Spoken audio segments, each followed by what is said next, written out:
3 তারিখ 11টার দিকে আমার ফোনে একটি কল আসে। বিধানসভার উদ্দেশ্যে যাচ্ছিলাম, সেই সময় একটা কল আসে।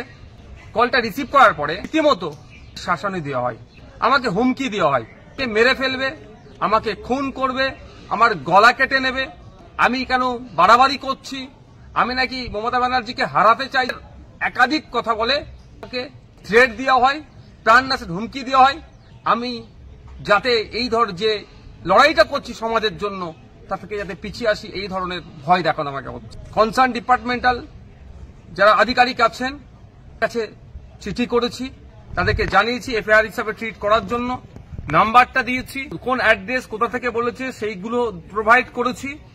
আমি আশা করছি রাজ্য সরকারের রাজ্য প্রশাসন এটা সত্য উদ্ঘাটন করবে। তবে একটা কথা, আমি ন্যায়ের পথে আছি, অন্যায়ের বিরুদ্ধে লড়াই করছি।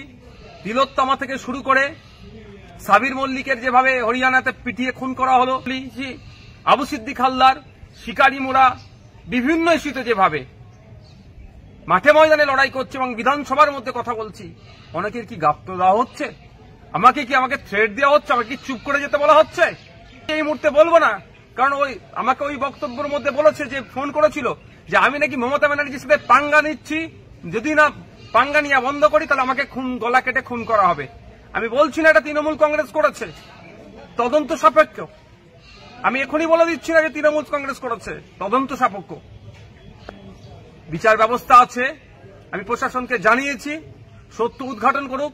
এর পেছনে কি ষড়যন্ত্র আছে, কি রহস্য আছে, কার বা কাদের কথা শুনে আমাকে এই ধরনের ফোন করে সরাসরি আমার গলা কেটে নেবে, আমাকে খুন করবে, আমাকে হত্যা করবে বলার সাহস পাচ্ছে।